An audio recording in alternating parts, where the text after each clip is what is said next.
প্রিয় দর্শক, আসসালামু আলাইকুম। ডেইলি চাঁপাইনবাবগঞ্জ ইনফরমেশন থেকে আমি শহীদুল ইসলাম আপনাদেরকে দেখাচ্ছি একটু গমস্তাপুর উপজেলার বোয়ালিয়া ইউনিয়নের ডাফার বিল। সুন্দর একটি মনোরম পরিবেশ, সুন্দর একটি জায়গা। আর আশপাশে আপনারা যেগুলো দেখতে পাচ্ছেন সব মাছ চাষের জায়গা, মৎস্য চাষি আর কি, যারা এখান থেকে জীবিকা নির্বাহ করে। সবগুলো আশপাশে দেখেন কি সুন্দর ফুলগুলো আছে, অনেক পরিপূর্ণ হয়ে আছে, যেমন ঠিক মাছেও পরিপূর্ণ হয়ে আছে। ওই এক চাচা দেখেন যে নৌকায় আছে, নৌকা নিয়ে যাচ্ছেন। আমি দেখানোর চেষ্টা করছি। এইদিকে আপনি যেদিকেই এখানে যেদিকেই তাকাবেন দেখবেন সবগুলো কিন্তু পুকুর, সবই পুকুর।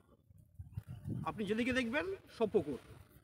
হ্যাঁ, কারণ এলাকার বেশিরভাগ মানুষের মাছ চাষে উদ্যোগ।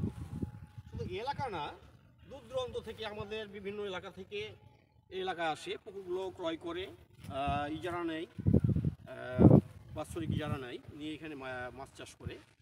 ওরা অনেকজনই সফল, অনেক মাছ চাষি এখান থেকেই সফল হয়েছে। আসলে একটু লাভজনক ব্যবসা তো, এই জন্যে সবাই এই ব্যবসাটার উপরেই নির্ভর করছে এখন বেশি। এই হচ্ছে অবস্থা। তো আমি দেখালাম আপনাদেরকে এই ডাবার বিল, এটা হচ্ছে ডাবার বিল, বোয়ালিয়া ইউনিয়ন। তো ধন্যবাদ, সকলকে ধন্যবাদ। সবাই ভালো থাকবেন, সকলের সুস্বাস্থ্য কামনা করে শেষ করছি। আল্লাহ হাফিজ।